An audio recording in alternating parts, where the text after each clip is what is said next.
We're exploring the impact of unequal conductor lengths in parallel circuits. Specifically, we're examining a scenario involving 7 sets of 500 kc male copper conductors running in parallel. The question at hand is how significant the current difference could be if one conductor of one phase is 4 feet longer than the rest in a 40-foot run within a 480-volt, 3-phase, 4-wire system. To analyze this, we first need to consider the resistance of the copper conductors. A 500 kc male copper conductor has a resistance of approximately 0.5 ohms per foot. Because one conductor is 4 feet longer, it has an additional resistance. To calculate this additional resistance, we multiply the resistance per foot, 0.5 ohms per foot, by the extra length of 4 feet. This gives us an additional resistance of 0.2 ohms for the longer conductor. Next, we determine the total resistance of the parallel connection. Since we have 7 conductors in parallel, we divide the resistance of a single conductor, 0.5 ohms, by 7. This gives a total resistance of approximately 0.714 ohms for the parallel combination.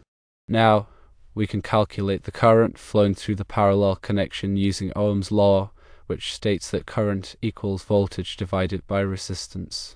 In our system, the voltage is 480 volts and the total resistance is 0.714 ohms. Dividing 480 volts by 0.714 ohms yields a current of approximately 671,394 amps. This is the total current flowing through the parallel conductors. Finally, we need to assess the current difference between the longer conductor and the other conductors. This difference is proportional to the difference in resistance. To calculate this, we multiply the total current, 671,394 amps, by the ratio of the longer conductor's additional resistance, 0.2 ohms, to the total resistance of the parallel connection, 0.714 ohms.